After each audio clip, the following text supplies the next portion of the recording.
अस्सलाम वालेकुम and a very warm welcome. आप देख रहे हैं आज पाकिस्तान, मैं हूं सिद्रा इकबाल। उम्मीद करते हैं कि आप सब खैरियत से होंगे। अच्छा जी, आज जो है ना जरा गुफ्तगू का आगाज करते हैं एक बड़ी ही इंटरेस्टिंग ट्वीट से। वैसे तो ये तमाम सोशल मीडिया आपको ये प्लेटफॉर्म देते हैं कि आप अपने ख्यालात को एक्सप्रेस कर सकें, लेकिन शायद हम मिक्सअप कर जाते हैं अपने ओपिनियंस को, अपने पर्सपेक्टिव्स को एज फैक्ट्स। हम सब में खुद पसंदी इतनी होती है और अपने नजरियात को बदलने और उसके साथ डटे रहने का इतना एक जज्बा होता है कि हमें नई चीज या कभी कभार लॉजिक भी समझ नहीं आ रही होती। और कभी कभार खास तौर पे जब हम पाकिस्तान भारत की बात करें, हमें इनवर्ड रिफ्लेक्शन के लिए जब कहा जाता है और कहा जाता है कि भाई आपका ये चैलेंज है, आपके माशरे में ये बुराई है, ये गलती है, आपके पॉलिसी मेकर्स को, माशरे को इस चीज पे तवज्जो देनी चाहिए, तो हम ब्लेम गेम पे आ जाते हैं या फिर हम बहाने तलाश करते हैं कि नहीं जी असल में हकीकत ऐसी नहीं है, ये जरूर बैरूनी साजिश है, मुल्क दुश्मन अनासर है। यही हाल इस वक्त भारत में जो सो कॉल्ड पेट्रियट्स हैं, नेशनलिस्ट हैं, ये भी अल्हम्दुलिल्लाह मोदी साहब का दिया हुआ तोहफा है भारत को कि वहां पे कुछ लोग मोदी साहब की सरकार पे या उनकी पॉलिसीज पे किसी किस्म की भी तनकीद को मुल्क दुश्मन करार दे देते हैं। और इसका ये लेबल जो है ना, ये सिर्फ और सिर्फ भारतीयों के लिए महदूद नहीं है। इंटरनेशनली भी कोई भी सामने आए और उनसे कहे कि जनाब अली जरा नजर सानी कीजिए कि आपके मुल्क में हो क्या रहा है, इंसानी हुकूक की, ह्यूमन राइट्स की पामाली की जा रही है, तो कहते हैं ना ना ना, ये जरूर आपको जो ना पाकिस्तान में प्रोपेगेंडा करने के लिए कहा गया, ये आपको पैसे मिले। हाल ही में हमने देखा कि किसान एकता मूवमेंट के किस तरह किसानों के हुकूक को सल्ब किया जा रहा है। नए कवानीन उनके मुताबिक नहीं है, लेकिन उनकी आवाज को दबाया जा रहा है। कल भी हमने आपको दिखाया कि दिल्ली भर में और कई स्टेट्स में जहां जहां ये प्रोटेस्ट हो रही हैं, वहां पे इंटरनेट कनेक्शन, एक्सेसिबिलिटी, सब चीजों को सल्ब किया गया। ट्विटर पे ऐसे अकाउंट्स जो किसानों का मौका सामने रखते हैं उनको ब्लॉक किया गया और ये हुकूमती सतह पे हो रहा है। These are state policies.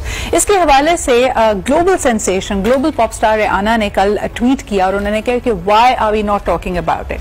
किसी और मुल्क में, किसी छोटे मुल्क में अगर ये बात हो रही होती और इस तरह एक खास तबके के हुकूक को सल्ब किया जा रहा होता तो पूरी दुनिया से एक आवाज उठती, लेकिन ये इंडिया में हो रहा है और हम सब आंखें बंद करके बैठे हैं। बस ये उनका ट्वीट करना था कि आप देख सकते हैं कि एक मेल्ट डाउन हो गया और जो फोर फ्रंट पे हैं, जिन्हें हम कंगना रनौत, उनको लगता है कि उनके अलावा किसी को कुछ नहीं पता, बाकी सब साजिशें हो रही हैं और मुल्क को तोड़ा जा रहा है। उन्होंने तो यहां तक अपना तज्जिया दे दिया कि ये सब साजिशें इसलिए है कि चाइना भारत को टेक ओवर कर ले और एक चाइनीज कॉलोनी बना दे, जो हम होने नहीं देंगे।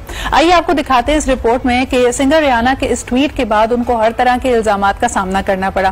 किसी ने कहा जी पाकिस्तानी हुकाम ने आपको पैसे दिए ये ट्वीट करने के, ये नेगेटिव प्रोपेगेंडा है, ये मनफी ख्यालात पाकिस्तान कोशिशें करके दुनिया में फैला रहा है। जैसे दुनिया को तो नजर ही नहीं आ रहा है ना कि जी वो ट्रैक्टर जिन्होंने धावा बोला हुआ है न्यू दिल्ली पे, उसकी वजह से मोदी सरकार की किस तरह नींदें उड़ी हुई हैं। और अब ऑपोजिशन लीडर्स, कांग्रेस, और इसको हमेशा उन्होंने एक रंग देने की कोशिश की एथनिसिटी का, कि लड़वा दो, डिवाइड एंड रूल, कि जी ये तो जी मुसलमानों का मसला है, ये तो हमेशा ही पंगा करते हैं, या ये खालिस्तानी मूवमेंट है क्योंकि एक खास तबका है सिख बिरादरी में जो शास्तान मूवमेंट को आगे लेके चल रहा है। लेकिन हकीकत ये है कि दुनिया की आंखें बंद नहीं हैं। Take a look at this report और आप देखेंगे कि एक खास तबका किस तरह सोच रहा है। ये एक बहुत बड़ा सवालिया निशान और तकलीफदेह बात होने चाहिए मॉडरेट एंड डेमोक्रेटिक इंडिया के लिए। Take a look.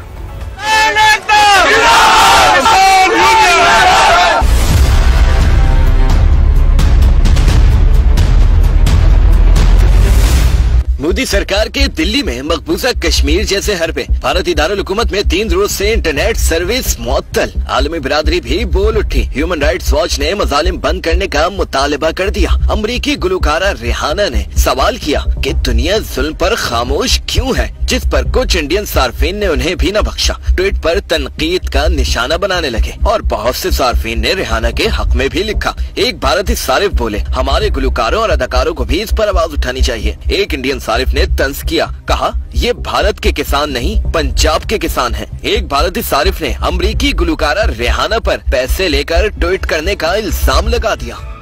जी जनाब, आप देख सकते हैं कि बात यहाँ पे क्या कर रहे हैं, मौकफ किस तरह का है। मेरे लिए बड़ी तकलीफ से बात थी कि जब भी दुनिया के किसी भी मुल्क में, और क्योंकि हम समझते हैं इंडो पाक की सियासत को,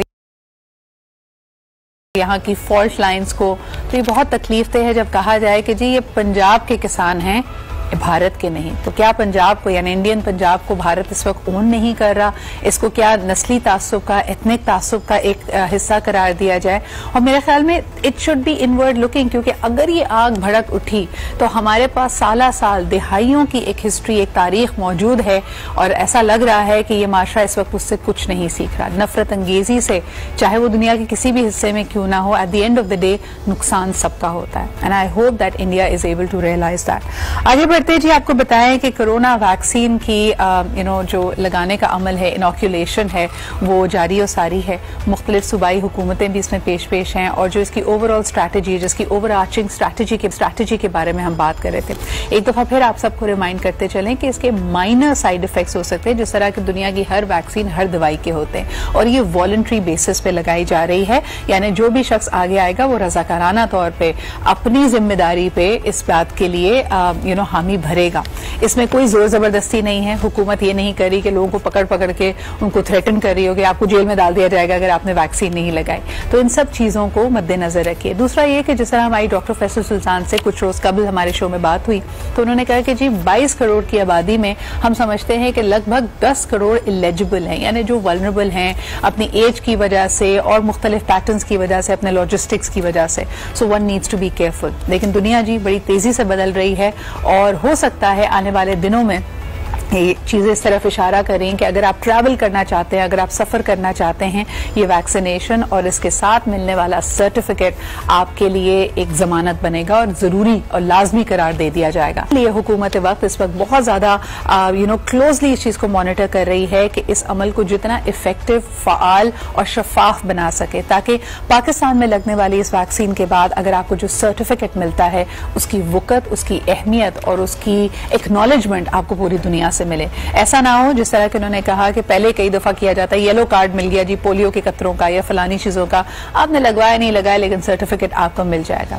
इस वक्त हर पाकिस्तानी का फर्ज है कि हम इस बात को यकीनी बनाएं, अगर कोई इस तरह के अवामिल आपको अपनी तरफ रिझाते भी हैं कि जी वैक्सीन ना लगाएं और उसका कोई ना कोई तोड़ या जुगाड़ निकाल लेंगे, please be very very careful कि ये ना सिर्फ आप अपने साथ जुल्म करेंगे बल्कि पाकिस्तान के साथ आप एक तरह से ज्यादती करेंगे, अपने मुल्क की साथ के साथ खिलवाड़ करेंगे। So let's take a look किस तरह ये अमल, ये इनॉक्यूलेशन का अमल ऑफ द कोविड वैक्सीन आगे बढ़ रहा है। Let's take a look.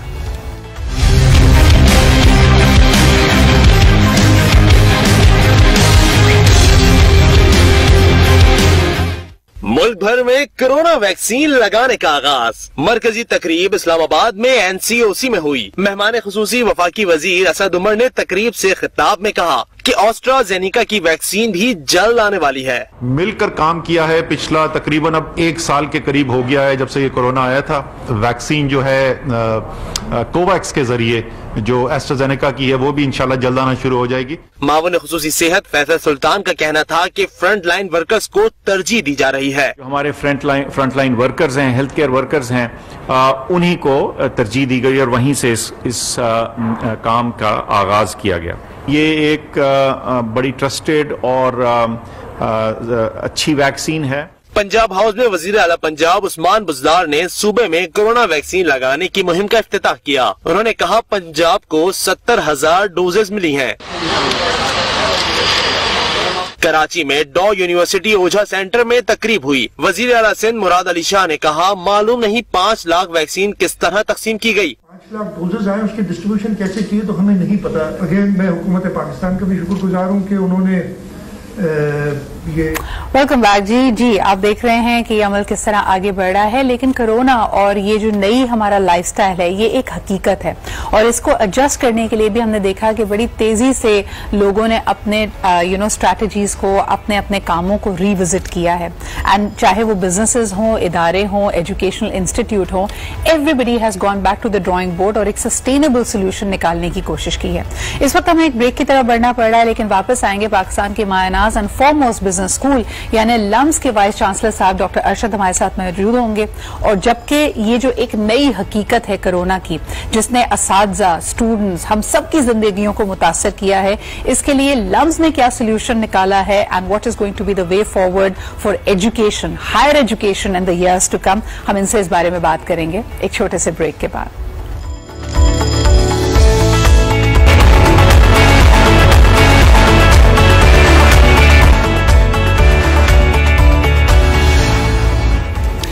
Welcome back. आप देख रहे हैं जी आज पाकिस्तान एंड डेफिनेटली जब हम कहते हैं कि कोरोना वायरस एक हकीकत है और इंशाल्लाह ताला आने वाले दिनों में हमारी जिंदगियां नॉर्मलसी की तरफ बढ़ेंगी तो जरूर, वैक्सीन आ चुकी है, हमें एहतियात भी करनी है, लेकिन तालीम और तदरीस और जिंदगी में आगे बढ़ने का अमल रुक नहीं सकता। और इसी नई हकीकत को अपनाते हुए हमने देखा कि पाकिस्तान के बहुत सारे इंस्टीट्यूशंस ने, और खुसूसन आज हम बात कर रहे हैं पाकिस्तान के लीडिंग बिजनेस स्कूल यानी लम्स के वाइस चांसलर जनाब डॉक्टर अरशद अहमद साहब से, कि things have really move forward and the educational institutes are adapting to it. आज हम आपको बताएंगे कि किस तरह LUMS has come up with the platform which is an online and digital education platform जिसका नाम है जी लम्स एक्स। ये क्या फोरम है, इससे किस तरह ये अनइंटरप्टेड एजुकेशन एंड लर्निंग को कंटिन्यू कर पाएंगे, देखते हैं इस रिपोर्ट में। A world without borders is a world without boundaries. A world where nothing divides us or holds us back. We are the dreamers ready to break down borders. Because our walls do not bound us. We are for those who have the hunger to learn. We are the science that seeks tomorrow. And the engineers that build it. The visionaries that mold it. We make it our business to go global, elevate the status of education, and change the way this world works. By stepping beyond, we have pioneered education, promoted equality, and nurtured innovation. Our search takes us to the mountains in the north, to the arid deserts in the south, because where you come from does not matter. Merit does. And every penny we make goes back into the university. Because we are for education, not profit.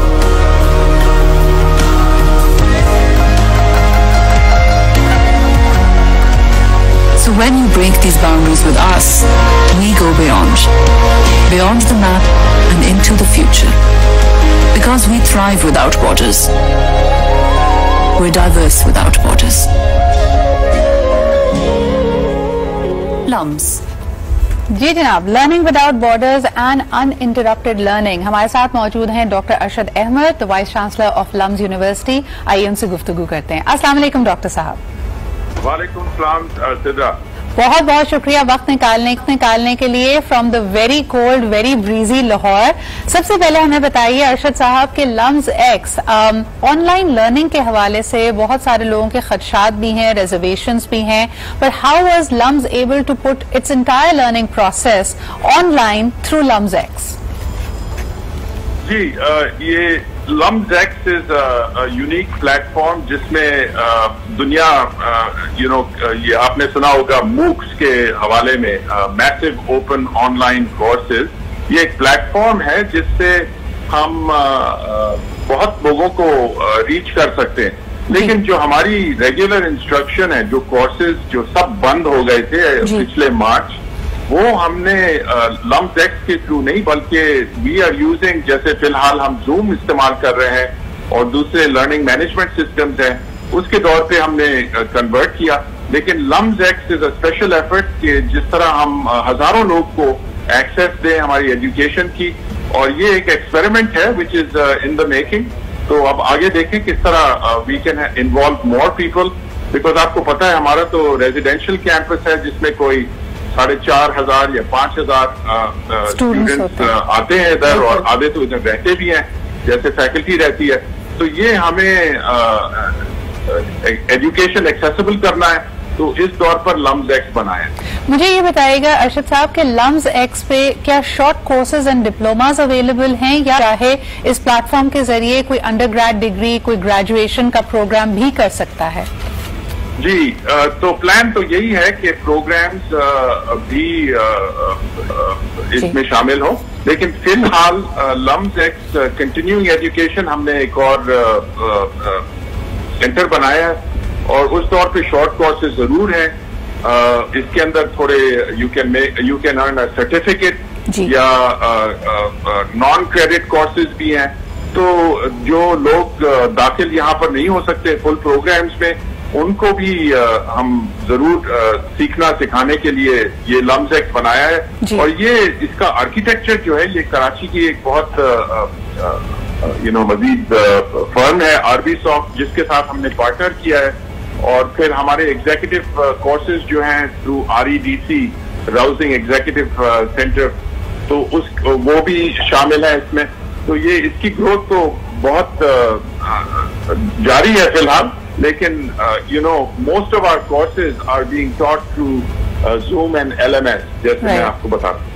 Arshad साहब, मैं आपसे पूछना चाहूंगी आपकी मौजूदगी का यहाँ फायदा उठाते हुए कि अक्सर बात की जाती है कि पेरेंट्स ने और स्टूडेंट्स ने ऑनलाइन लर्निंग से कैसे एडजस्ट किया, उनको क्या मुश्किलात पेश आई हैं, लेकिन क्या आप हमें बताएंगे कि फैकल्टी के लिए, टीचर्स के लिए ये कितना मुख्तलिफ या मुश्किल था? क्योंकि एक अपना तरीक़ाकार होता है, खास तरीके से तदरीस का अमल आगे बढ़ रहा था। The pedagogy was seeing your students face to face, hand holding them, leading them.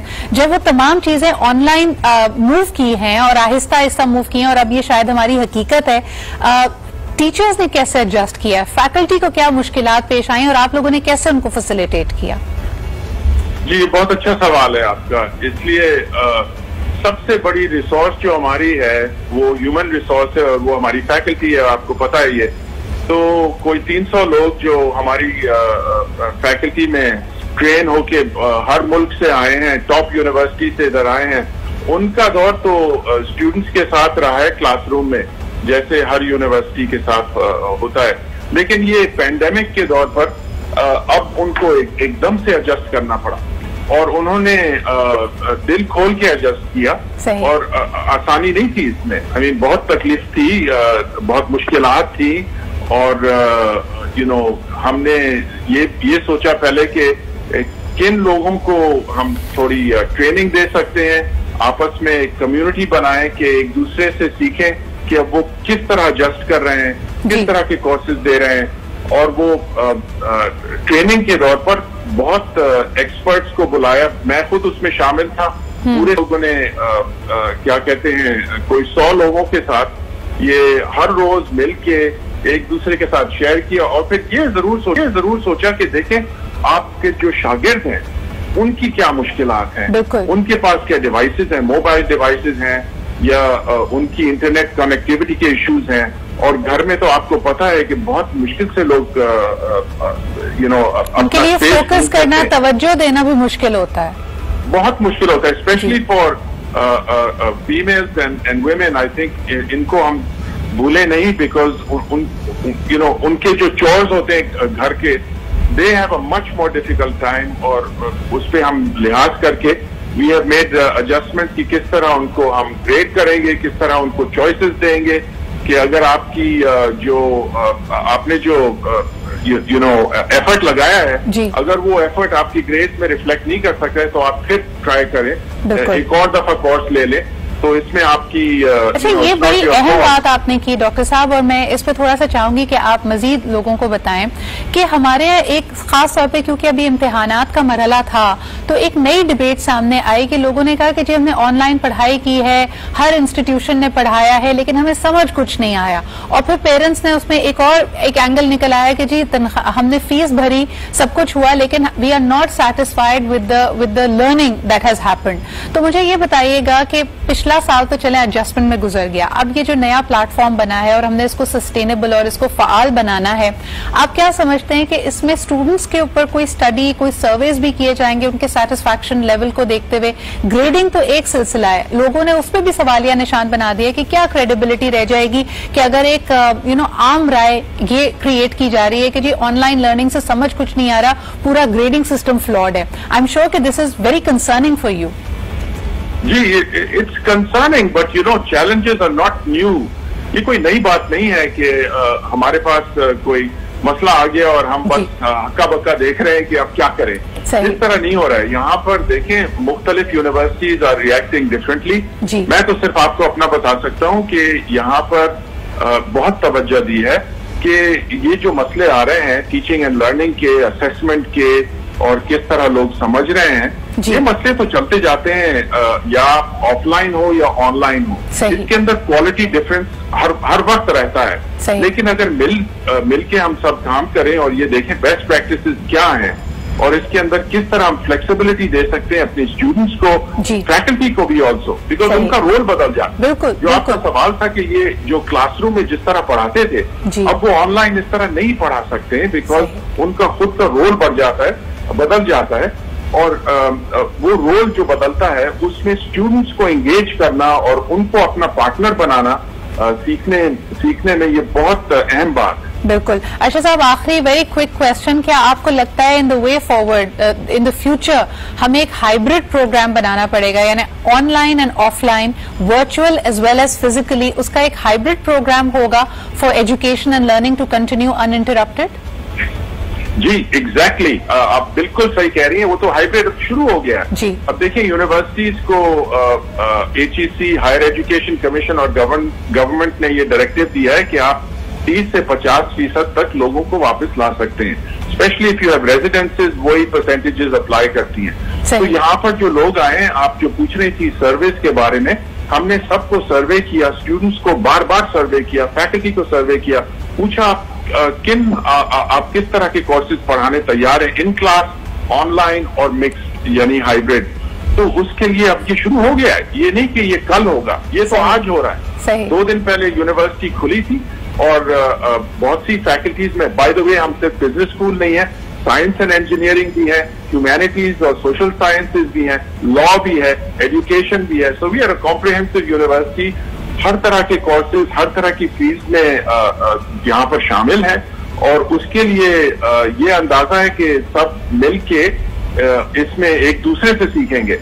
ये एक स्टेक होल्डर का काम नहीं है, ये सब मिलके अगर every challenge is an opportunity. बहुत बहुत शुक्रिया डॉक्टर अरशद साहब हमारे साथ मौजूद होने के लिए। इट्स डिलाइटफुल टू लर्न कि हमारे यहाँ बहुत ज्यादा नेगेटिविटी होती है, लोग समझते हैं कि सब हाथ पे हाथ धरे बैठे हैं एंड वी क्रिएट दोज एनिमोसिटीज, हम वो फॉल्ट लाइन्स क्रिएट करते हैं कि जी सब कुछ बुरा है, लेकिन that is why we wanted to cover this effort by the LUMS university कि चीजों को आगे ले जाने के लिए, बेहतरी की तरफ ले जाने के लिए काम किया जा रहा है। शुक्रिया हमारे साथ मौजूद होने के लिए। एक छोटा सा ब्रेक लेते हैं, उसके बाद आपकी मुलाकात करवाएंगे एक पॉकेट रॉकेट से, a young girl who is definitely going places and उनके कारनामे यकीनन आपको भी दंग रख देंगे और इंस्पायर भी करेंगे। सो आफ्टर दिस ब्रेक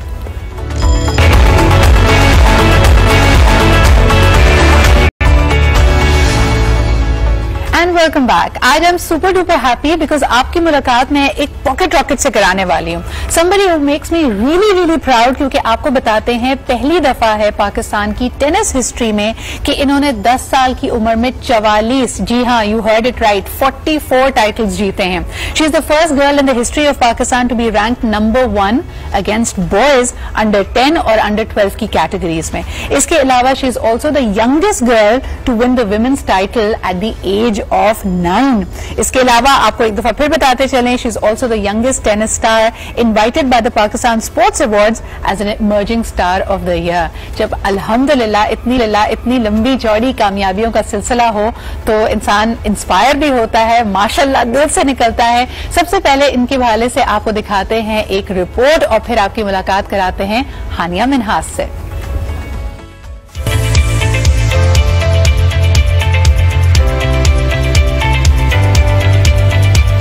छोटी सी उम्र में बड़ा कारनामा, मिलिए इनसे। ये है पाकिस्तान की 10 साल टेनिस प्लेयर हानिया, जो मुल्क की सतह पर 40 से ज्यादा टाइटल जीतने के बाद ग्रैंड स्लैम जीतने की ख्वाहिशमंद है। हानिया मिन्हास पाकिस्तान की तारीख में बॉयज की अंडर 10 कैटेगरी में पहली नंबर 1 खिलाड़ी है और उन्होंने पाकिस्तान नंबर 1 सारा महबूब को भी मुश्किल में डाल दिया है।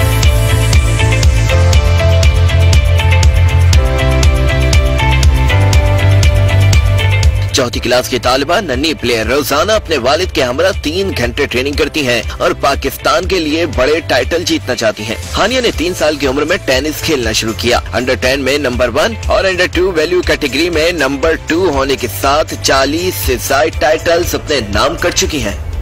जी जनाब, आपकी मुलाकात कराते हैं, हमारे साथ मौजूद हैं हानिया मिन्हास। अस्सलाम वालेकुम हानिया, गुड मॉर्निंग। Good morning.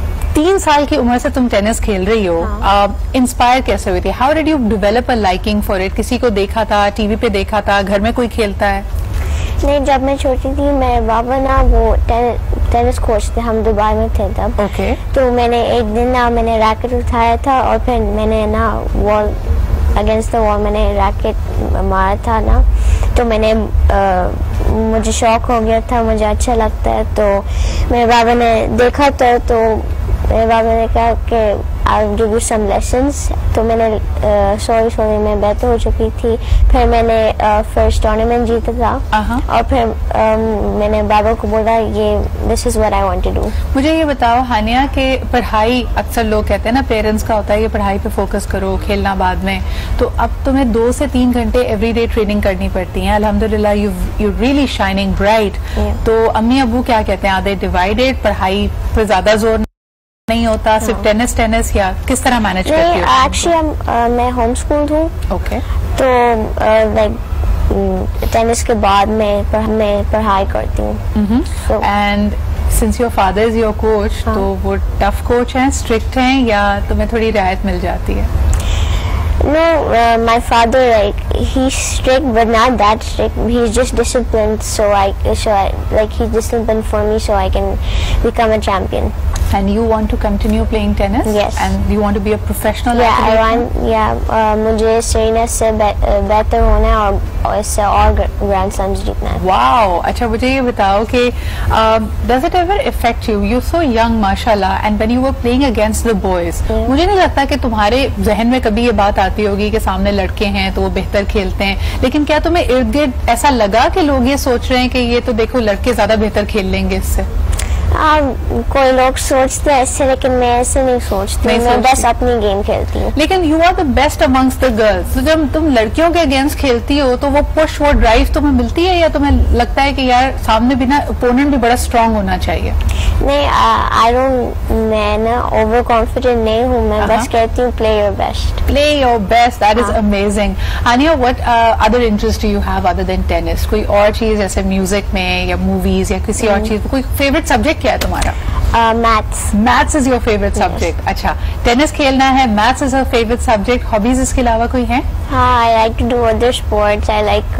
मुझे रीडिंग अच्छा लगता है, राइटिंग। जबरदस्त। तो देखिए जी, आपकी मुलाकात कराई हमने इतनी टैलेंटेड पाकिस्तानी से, अल्हम्दुलिल्लाह शी इज डेफिनेटली। अगर आपके घर में कोई नन्ही पड़ी है जिसको खेल कूद का शौक है, स्पोर्ट्स का शौक है, please encourage them, because I am a big advocate कि बच्चियां जब खेलती हैं they learn so much, it builds their character and they definitely become an inspiration.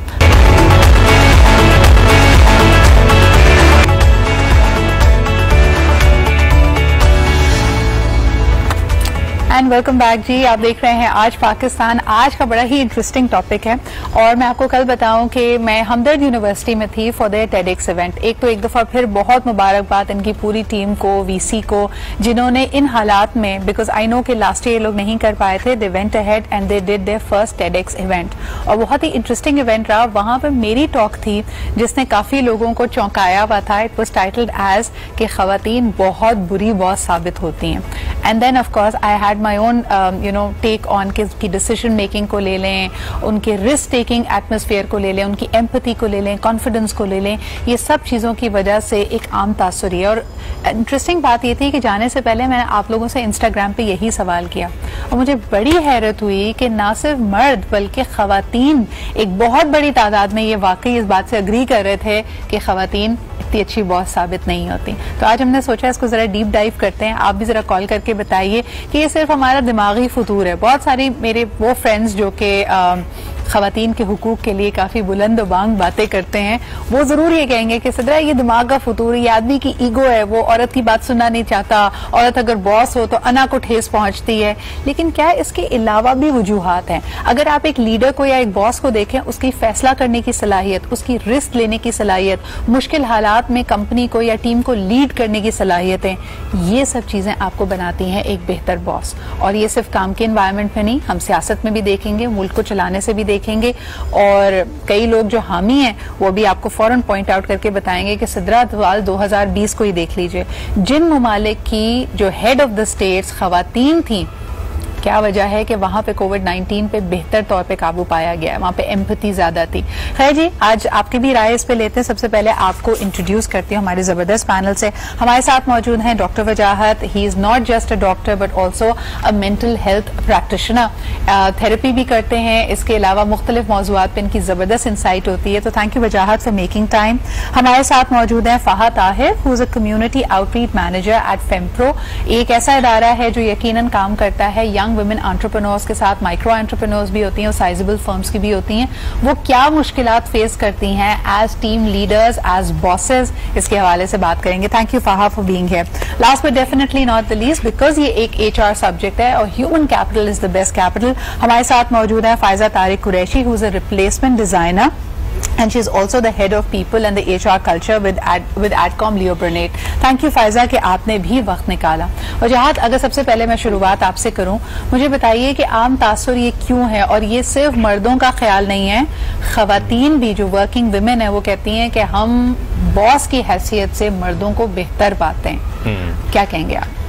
देखिए, अगर खवातीन की पूरी लाइफ स्पैन को देखें तो शुरू के जो 16 साल से स्टार्ट है इनका हार्मोनल चेंजेस के हवाले से मैं बात करूंगा एज अ डॉक्टर। यहाँ से प्रॉब्लम्स अप्स एंड डाउन शुरू होते हैं, जिसकी वजह से इनको मूड को स्टेबलाइज करने में मुश्किलात होती हैं। फिर शादी एक बहुत बड़ा चैलेंज होता है खवातीन के लिए खास तौर पर, फिर बच्चे पैदा होना, फिर पोस्टमार्टम है, फिर फैमिली है। तो कहीं ना कहीं औरतों के साथ थोड़े से issues as compare to man ज्यादा होते हैं फैमिलीज में, जिसकी वजह से उनको उसको भी कोप अप करना पड़ता है। कुछ खवातीन कर लेती हैं, कुछ नहीं कर पाती।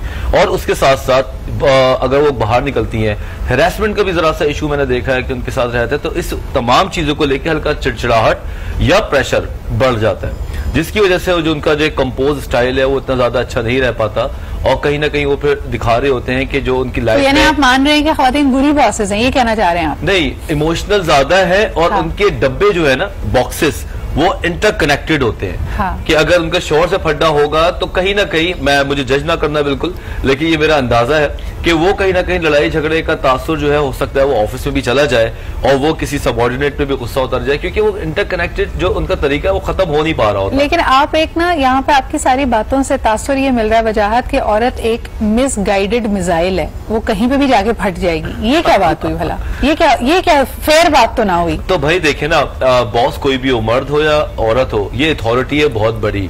इसके साथ आपने अपना को ग्रूम भी करना पड़ता है और सीखने का अमल जारी रखना पड़ता है। अगर आपको बॉस बना दिया जाए और आप उसके ऊपर काम ही ना करें, सीखे नहीं, सिर्फ प्रेशर देके लोगों को सिखाते रहे, तो फिर तो मिसगाइडेड। तो ये जो बात है ना, अब ये बालातर है जेंडर से, इससे फर्क नहीं पड़ता कि आप मर्द है या खातून है, आपको सीखना पड़ेगा। हाँ, लेकिन यहाँ जो मैं बात, आपकी बहुत सारी बातों से मैं मुत्तफिक नहीं हूँ, लेकिन जिन चीजों पे हम जज करते हैं एक अच्छा बॉस कौन है, एक अच्छा लीडर कौन है, वो है उसकी फैसला करने की सलाहियत।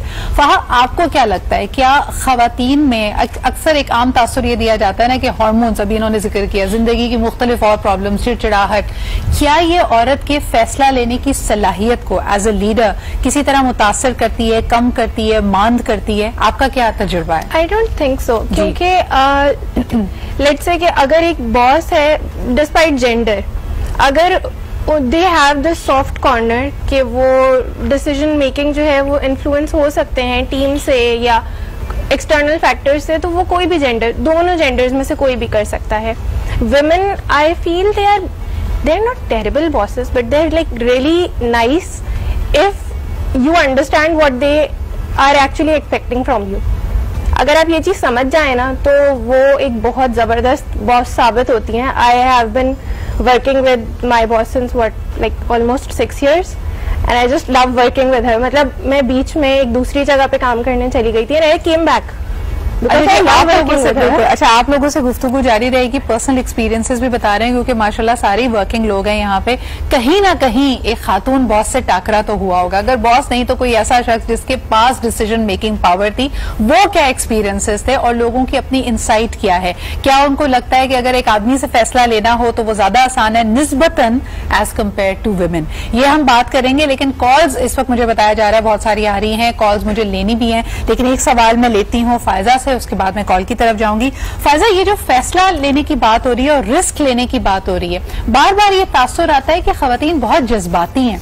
आपका अपना एक्सपीरियंस क्या रहा है? आप एक टीम को, एक डिपार्टमेंट को लीड कर रहे हो, फिर आई एम श्योर आपने ऐसे लोगों से, ऐसी खवातीन से भी मुलाकात हुई होगी who have served as your bosses और एज योर क्लाइंट।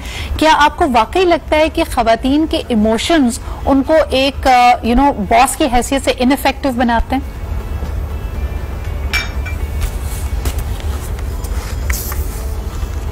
अच्छा, फायजा से हमारा राब्ता थोड़ा सा मुनक़ता हुआ है, दोबारा कनेक्ट करें। कॉलर हमारे साथ है, उनसे बात कर लेते हैं। हेलो, अस्सलाम वालेकुम। हेलो, अस्सलाम वालेकुम। वालेकुम अस्सलाम। प्रोफेसर डॉक्टर अदनान इस्लामाबाद से बात कर रहा हूँ। जी डॉक्टर अदनान, क्या कहेंगे? मैं यही कहूंगा कि मर्द और औरत की तफरीक जो है ना खत्म होनी चाहिए। जो बेहतर काम कर सकता है, जो कारकर्दगी दिखा सकता है, वो अच्छा है। अब हम कहें कि औरत नहीं कर सकती या मर्द नहीं कर सकता, हो सकता है बाहर जगह मर्द वहाँ पर इतना फिट ना है जितनी औरत फिट आती है। लेकिन मुझे बताया अदनान साहब कि वहाँ मर्द आते।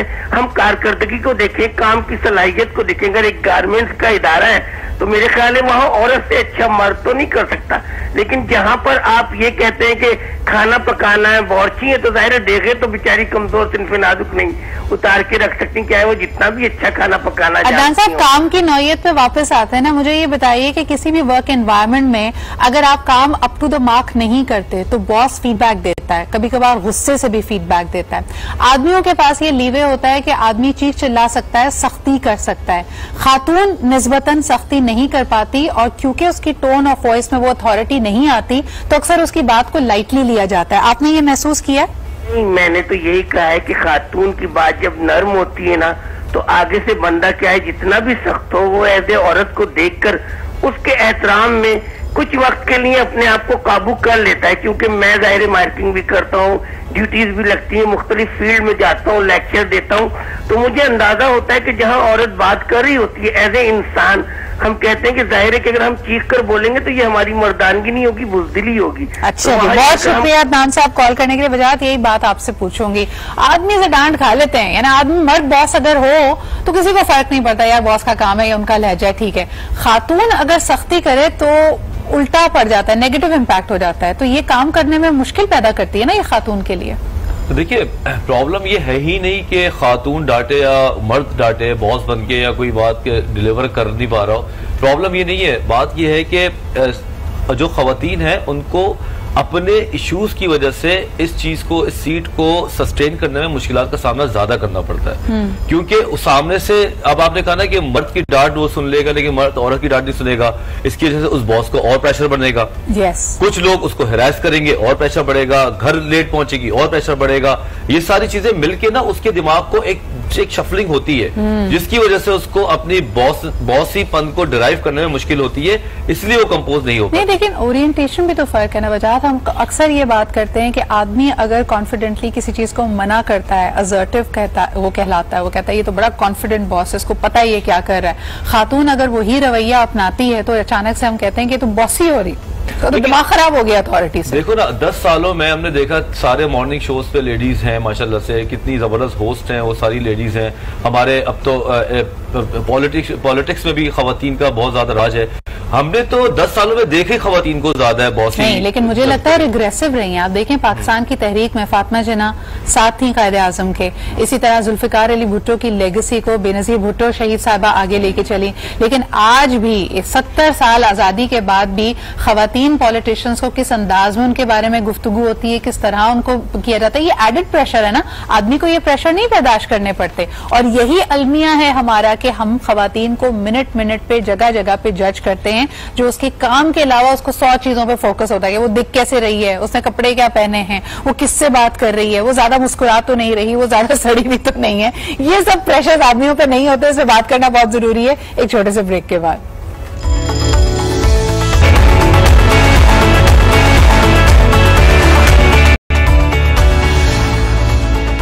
वेलकम बैक जी। अच्छा, हम यहाँ पे एक बात ये भी कह रहे थे कि पूरा अगर आप कॉर्पोरेट स्ट्रक्चर देखें, और ये मेरी अपनी प्ली है, मैंने कल की टॉक में भी यही बात कही थी कि it is not that women make bad bosses, होता असल में ये है कि ये बॉस का रोल डिजाइन ही एक आदमी के लिए किया गया। आप देखें कि जब आप एक यंग ग्रेजुएट हैं, आपके पास कम जिम्मेदारियां हैं, आहिस्ता आहिस्ता जब आपकी जिम्मेदारियां बढ़ रही हैं, आप जिंदगी में आगे बढ़ रहे हैं, वो लाइफ का, वो एज का एक ऐसा स्टेटस है जहां खवातीन से ये भी एक्सपेक्ट किया जाता है कि वो शादी कर लें, उनके बच्चे भी हो जाएं, वो अपने ससुराल वालों का भी ख्याल रख लें, वो अपने पेरेंट्स का भी ख्याल रख लें। और जाहिर सी बात है काम कितना कंपेटिटिव है ये किसी को बताने की जरूरत नहीं है। तो फायजा, आप क्या समझती हैं कि अगर 30 की जो दिहाई होती है, इन योर 30s, अगर एक खातून भी एक लीडरशिप पोजीशन पे है, एक आदमी भी एक लीडरशिप पोजीशन पे है, दोनों के लिए लाइफ, फैमिली लाइफ और प्रोफेशनल लाइफ को बैलेंस करना ज्यादा मुश्किल किसके लिए है? आई थिंक कंसर्न ये है कि बिल्कुल मुश्किल खवातीन के लिए है, बिकॉज खवातीन की एक्सपेक्टेशंस हमारी सोसाइटी की ज्यादा हैं। सही। From a personal side as well, family commitments, obviously अगर एक वो वर्किंग खातून है तो you are expected to deliver exactly like the rest of the people. कोई स्पेशल एक्सेप्शंस नहीं दिए जाते। सही। तो जाहिर सी बात है जब उसने दोनों चीजों को बैलेंस करना है तो वो स्प्लिट हो जाती है दो मुख्तलिफ जगहों पे। जो हमारा टॉपिक है, जो आपने कहा कि do women make bad bosses, मेरा अपना एक ओवर आर्चिंग इसके ऊपर ओपिनियन ये है कि I think it is all about कि आप कितना जल्दी बेहतरीन से बेहतरीन स्किल्स सीखते हैं ताकि you eventually become a leader versus a boss. तो जाहिर सी बात है, लाइक आई सेड, मुश्किल जरूर है, बट हमें भी बहुत जरूरत है खवातीन को अंडरस्टैंड कि हमारी अपनी कुछ क्या कहते हैं डिसएडवांटेजेस तो नहीं कहूंगी, बट थोड़ी सी कंसर्न है जो हमें थोड़े बैकफुट पे रखते हैं। उन कंसर्न को जितना जल्दी हम एड्रेस कर ले, सीख लें और उनको बेहतर से इम्प्रूव कर ले, I don't think we are going to be left behind. लेकिन फायजा, शुरुआत से देखो ना, जब लड़की एक कॉलेज या यूनिवर्सिटी में होती है, अगर तो वो बहुत पढ़ाकू है तो उसको फैमिली सपोर्ट और सब वाह मिल रही होती है, लेकिन अगर वो पढ़ाकू नहीं है तो पेरेंट्स ऑलरेडी सोचने लग जाते हैं कि इसकी शादी कर दो। इसी तरह जब वो वर्क एनवायरनमेंट में जाती है तो उसको बहुत मेहनत करनी पड़ती है अपनी कामयाबियों को कामयाबी तस्वुर कराने के लिए, वरना 1 मिनट लगता है किसी को जीरो करने के, हाँ भाई हो गई प्रमोशन, बहुत बड़ी तोप चीज बन गई हो, लेकिन शादी तो नहीं हुई ना, लेकिन देखो बच्चे तो नहीं हुए ना। बात बिल्कुल सही है, बात बिल्कुल सही है कि मनवाना अपने आप को दोनों साइडों के ऊपर, प्रोफेशनली एंड पर्सनली, जरा मुश्किल हो जाता है क्योंकि एक्सपेक्टेशंस आपसे दुगनी है। बिल्कुल, और ये चीज आपके इमोशंस के साथ एक खिलवाड़ करती है और उसका एक नतीजा भी निकलता है। कॉलर हमारे साथ है, उनसे बात करते हैं। हेलो, अस्सलाम वालेकुम। जी वालेकुम अस्सलाम, कैसी हैं? मैं बिल्कुल ठीक ठाक। कौन साहिबा बात कर रही हैं? मैं मिसेस रहमत बात कर रही हूँ कराची से। जी, क्या कहेंगी? मैं यही कहूँगी कि देखिए, जो हम शुरू से सुनते हुए आए थे खरा के एक कामयाब मर्द के पीछे एक औरत बात होती है, 100% सही है, क्योंकि वो औरत से बीवी नहीं है, माँ भी हो सकती है, बहन है, बेटी है, क्योंकि जब आप मर्द बाहर जाता है पीछे एक औरत होती है, सारा काम कर रही होती है, 3 महीने बच्चे देखी होती है, घर की सफाई, खाना पकाना, सब चीजें उसके हाथ में होती है और वो काम करके आ जाता है। सही है ना? तो ये 100% सही है। जब अगर औरत निकलती है तो उसके पीछे किसका हाथ होता है? उसका अपना ही होता है। वो माटी भी सेट करती है, वो बच्चों को भी देखती है और वो सब कुछ करती है। तो उसमें ये तो एक है जिंदगी का हिस्सा, हम इससे हम डिनायल फैक्टर में नहीं जा सकते। लगता है कि औरत को जरूरत से ज्यादा अपने आप को स्ट्रेच करना पड़ता है। और आपको पता है, आपको नहीं बनाएंगे तो चावल खिले हुए होने चाहिए,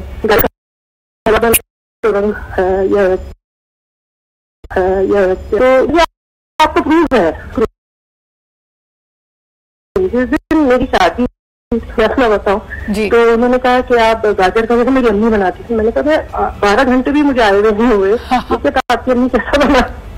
तो बात कर रही है कि यह आपको प्रूफ दे रहा है कि आप प्रूफ पर चलते हैं। अच्छा, ये बड़ी अहम बात है। जितने मर्द ये claim, thank you so much for that call, बजाय जितने मर्द ये क्लेम करते हैं कि मैं अपनी बीवी की करियर को सपोर्ट करता हूँ, वो वावा लेने, मुझे लगता है कि प्रिटेंसेस भी होती हैं। क्या सपोर्ट होती है? जहां आपको अप्रिसिएशन मिले, लोग आपको थम्स अप दे रहे हैं, वहां तो आप सपोर्ट कर रहे हैं, लेकिन पीछे आप उसके जज्बात को, इमोशंस को, जिस तरह अभी हमारे कॉलर ने भी कहा, वो सपोर्ट बहुत कम खवातीन को मिल रही होती है।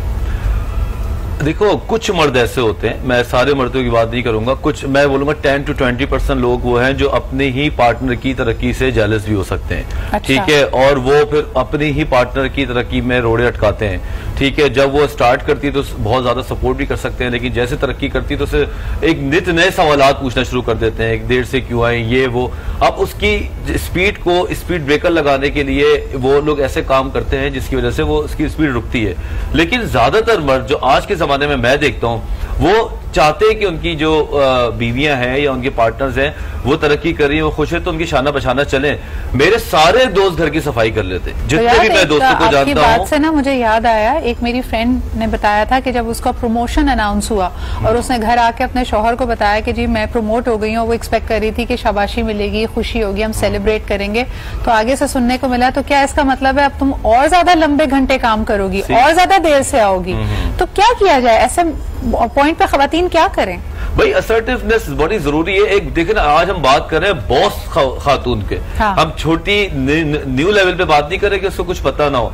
आप जब बॉस बनते हैं ना तो आप जिंदगी के 10-15 साल गवा चुके होते हैं, आप इन्वेस्ट कर चुके होते हैं। हाँ सॉरी, इन्वेस्ट कर चुके होते हैं और उसके बाद आपको प्रॉफिट का या आपको वसूली का टाइम आता है, तो आपके रवैयों में भी तो कोई स्ट्रॉन्ग फीलिंग्स आनी चाहिए ना। इसका मतलब है अपनी एवोल्यूशन भी इम्पोर्टेंट है। एक और कॉल है आपके लिए, बात करते हैं। हेलो, अस्सलाम वालेकुम। हेलो हेलो, अस्सलाम वालेकुम जी सर, क्या कहेंगे? अच्छा, मैं सिर्फ मुख्तसर बात करना चाहता हूँ कि अक्सर बात की जाती है वर्क प्लेस पे फीमेल की हरासमेंट होती है, आपको अंदाजा नहीं कि मेल को कितना हैरेस किया जाता है। हाँ। इस मौजूद पे बात ही नहीं की जाती। सर लेकिन बताए बेहतर बॉस कौन है, मर्द बॉस बेहतर है या खातून? फीमेल बॉस की जितनी बाइसेस है वो कई गुना ज्यादा होती है मेल बॉस से। अच्छा, किस किस्म की बाइसेस सर? डिस्क्रिमिनेशन हद से ज्यादा, और दूसरा ये है कि मामूली बातों में ये आके डिसीजन लेती है, जैसे कहते हैं हम कानों को कच्चा होना। अच्छा, आपको लगता है कि कानों की कच्ची खातून बहुत ज्यादा होती है? बातों में आ जाना और मेल को फौरन वो लॉक डाउन करना। और इससे ज्यादा मेरा कंसर्न ये है क्योंकि मुझे कभी और मौका नहीं मिला। ये जो आप कह रहे हैं ये आपका पर्सनल एक्सपीरियंस रहा है? वो मेरा ज्यादा है। नहीं, मुझे बताएं, ये आपका पर्सनल एक्सपीरियंस रहा है कि कोई खातून बॉस? जी हाँ, बिल्कुल ऐसा है कि वो ऐसी ग्रुपिंग हो जाती है, लॉबिंग हो जाती है, बल्कि आपस में एक दूसरे को लेट डाउन करने के लिए मेल को रगड़ के रख देती है। इस एस्पेक्ट पे तो कभी मीडिया बात नहीं कर रहा है। चलिए जी, बहुत बहुत शुक्रिया आपके कॉल करने का। फाहा, ये तो मुझे लगता है पर्सनली कि ये जेंडर टिपिकल इशू नहीं है, ये तो मर्द भी करते हैं, औरतों में भी होता है। लेकिन क्या आपको लगता है कि खवातीन के अगर बायसेस आते हैं वर्क प्लेस पे, वो किस किस्म के बायसेस होते हैं? अगर मैं अपने एक्सपीरियंस से बताऊं तो मैंने ये चीज नहीं देखी। अगर मैं एक स्ट्रिक्ट मैनेजर की बात करूं, इफ शी इज फीमेल, तो वो दोनों जेंडर्स के साथ होगी और ये मैंने देखा है। Like I had a manager and वो अगर हमारे साथ जो है स्ट्रिक्टनेस करती थी तो वो मेल सबऑर्डिनेट्स के साथ भी उसी तरीके से स्ट्रिक्टनेस कर रही होती थी, because she had this in mind कि यार डेडलाइंस हैं और आपको जो है ना वो मीट करनी है हर हालत में, कुछ भी करो डेडलाइंस को मीट करो। आपको लगता है कि खवातीन बॉसेस जो रवैया, अंदाज, पहनावा, जो उनका दिखना, जो उनकी अपीयरेंस होती है, वो वक्त के साथ साथ काफी मर्दाना हो जाती है अगर उन्होंने लीडरशिप पोजीशंस पे राइज करना है? वो नजाकत, वो फेमिनिटी नहीं रहती। फायजा, अक्सर लोगों का ये मानना है और आपको इसमें बहुत सारी मिसालें भी मिल जाएंगी, क्या कहेंगी इस बारे में आप? देखिए, वो बेसिक क्यों होती है, सबसे पहले तो ये सवाल और इसका जवाब समझना बहुत जरूरी है। हाँ। उसने अपने आप को मनवाना है इन अ मैन वर्ल्ड, ठीक है। सेकेंडली, दूसरी चीज ये भी देखिए कि हमारे पास, हमें हमारी लोकलाइज पाकिस्तान की बात अगर हम करें, हमारे पास कितने फोरम्स और प्लेटफॉर्म्स हैं जो कि खवातीन को एज लीडर्स ग्रूम कर रहे हो। सही। आपके पास मल्टीपल चैनल्स और फोरम्स है जहाँ पे मर्द हजरात बैठ के एक दूसरे के साथ डिस्कशन, चाय के ढाबे में बैठ के मेंटोरिंग हो जाती है, वैसे गपशप हो जाती है। हमारे पास कितने एग्जाम्पल्स हैं ऑफ विमेन लीडर्स जो कि बाकी अपनी जूनियर्स को ग्रूम कर सकें। तो यू जब आपको एक चैनल और प्लेटफॉर्म मिला ही नहीं है टू ग्रूम और आप सेल्फ लर्निंग में लगे हुए, तो आप गलत और सही दोनों सीख कर ही सामने बाहर आए। तो आपको लगता है एक्सेप्टेंस क्लब में बनाने के लिए आप अक्सर देखें कि खवातीन लीडर्स, उनके बाल बॉयकट हो जाते हैं, वो कपड़े उसी तरह पहनती हैं, और मेरे ख्याल में ये कहीं ना कहीं इस वजह से भी होता है कि उन्होंने अपने आप को दिखाना होता है, उनको जेंडर न्यूट्रलाइज करना पड़ता है, उनको बहुत सारी अनवारंटेड अटेंशन भी मिल रही होती है जब वो बहुत ड्रेसअप होती है। वजाहत क्या कहेंगे? मेरा ख्याल से आई डोंट थिंक सो कि फैशन से इसका इसलिए ताल्लुक है कि वो अपने लुक्स को स्ट्रांग दिखाना चाहती हैं। मैं तो यही बात कह रहा हूं ना कि जो खातून बॉस बनती है तो उसको उस सफर के साथ अपने आप को अपडेटेड भी रखना पड़ता है, जिसमें सिर्फ रवैया अच्छा होना चाहिए। कपड़े जो भी हो, बाल जैसे पहनावा आपको नहीं लगता कि एंड्रोजनाइज्ड हो जाती है? टॉप लीडरशिप पोजीशंस पे देखे, इंडिया नूही को देख लीजिए, फैशन को फॉलो करनी बॉयकट और एक ही कलर के कपड़े, फ्लोरल सब चीजें साइड पे हो जाती हैं। कोई चूड़ियां अंगूठियां नहीं होते, वो उनका जाती मामला है, जाती फैशन या उनकी अपनी एक सिलेक्शन है। लेकिन ऐसा नहीं है कि उससे वो मर्दाना स्ट्रांगनेस आ जाएगी। औरत अगर बात अच्छी तरह करे, कंपोज तरीके से बात करे, तो मुझे लगता है मर्द से ज्यादा अच्छी तरीके से औरत समझाती है, क्योंकि उसके अंदर मोहब्बत का एलिमेंट ज्यादा नजर आने लगता है। लेकिन आपको बताऊं फायजा की बात को मैं सेकंड करूंगी वजाहत कि जो एडवाइस भी दी जाती है कि अच्छा बॉस, अच्छा लीडर क्या होता है, वो मर्दों पे अप्लाई करती है, खवातीन के लिए वो बैकफायर करती है। हमारी बॉस तो सीमी जमाली है, पूरा जिना, और देखिए हम तो उनको आइडियलाइज कर रहे होते हैं कि क्या बात करती है, 2 मिनट में खट करके बात समझा देती है। नहीं तो देखिए ना, उन्होंने जो छोटी छोटी आपको एडवाइस दी जाती है। एक मर्द को कहा जाता है कि डिसीजन लेने से पहले टेक एवरीबडी ऑन बोर्ड। ये इसलिए कहा जाता है क्योंकि आदमी यूजुअली बुलडोज करते हुए अपना डिसीजन सादर कर देते हैं। ऑन दी अदर हैंड, अगर खातून इस एडवाइस को फॉलो करे और वो जिरगा लगाए और सबको अपने प्लेज पे लेके आए, तो लोग कहेंगे देखो इससे तो डिसीजन ही नहीं लिया जाता। इस तरह की बहुत सारी छोटी छोटी बातें हैं। बात करेंगे एक छोटे से ब्रेक के बाद।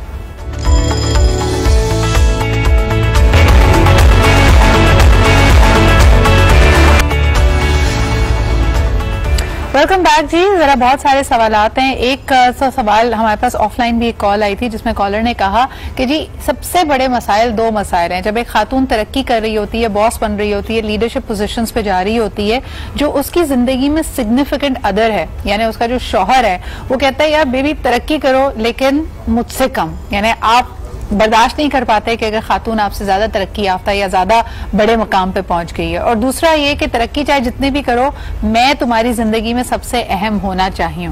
वजाहत, इन दोनों चीजों में कोई सच्चाई है?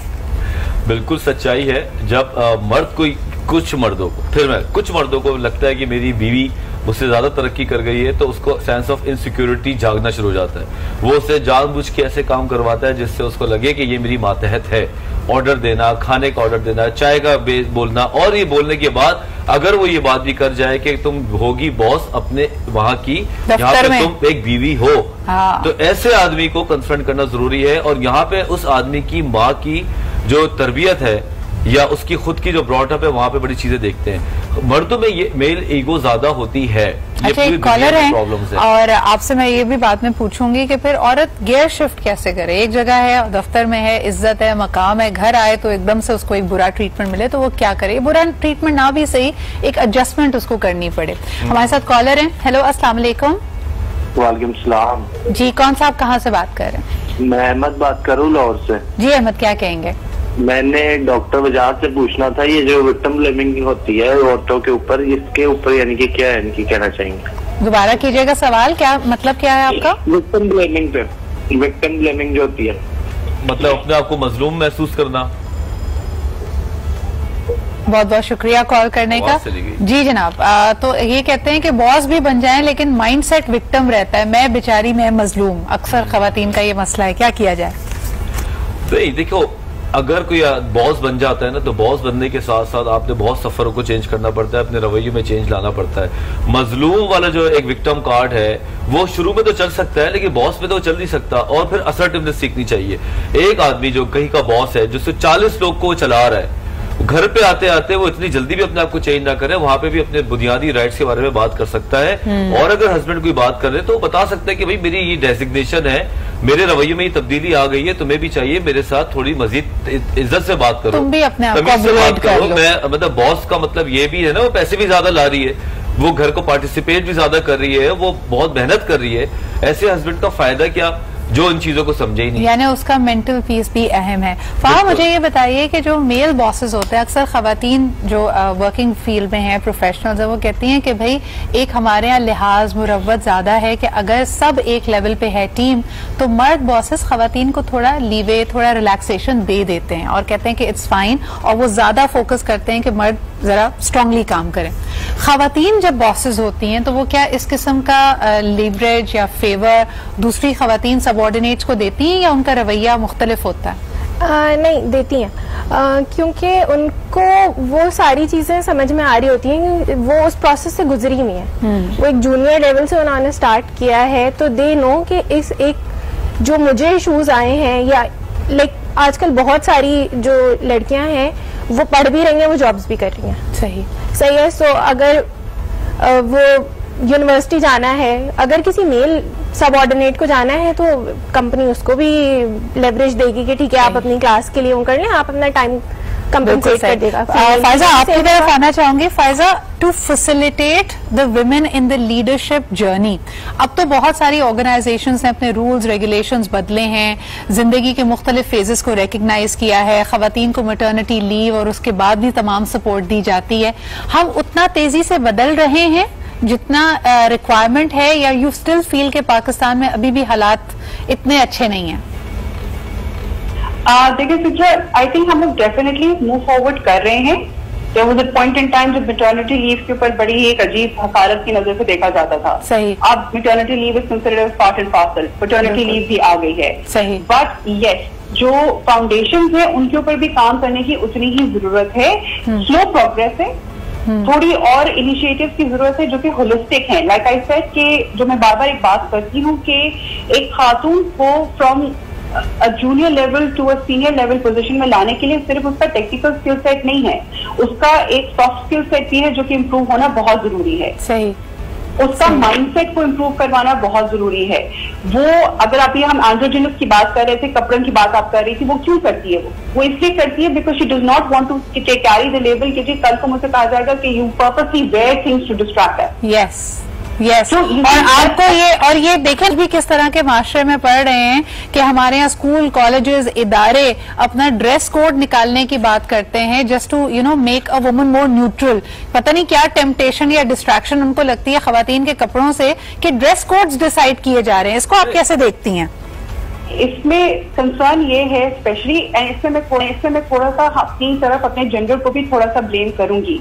जी। We are probably the first ones to use the woman card. Why must you use the woman card? क्यों जरूरत पड़ रही है आपको? आपका अपना स्किल सेट, अपने ऊपर कॉन्फिडेंस इतना होना चाहिए कि आपको पता है कि आप अपनी बात अपने स्किल्स के ऊपर मनवा सकती हैं। बिल्कुल बिल्कुल। तो ये कॉन्फिडेंस बिल्डिंग देना, ये ग्रूमिंग देना, हम सीनियर्स जो इस पोजीशन में है कि जूनियर्स को ग्रूम कर सकते, बहुत जरूरी है। बिल्कुल। और वक्त के साथ भी तब्दीली, and you are absolutely spot on कि ज्यादा खवातीन को सिर्फ और सिर्फ पोजीशन या अथॉरिटी ना दे दें, उनको वो स्किल सेट भी दें, ग्रूमिंग भी दें, कॉन्फिडेंस भी दें।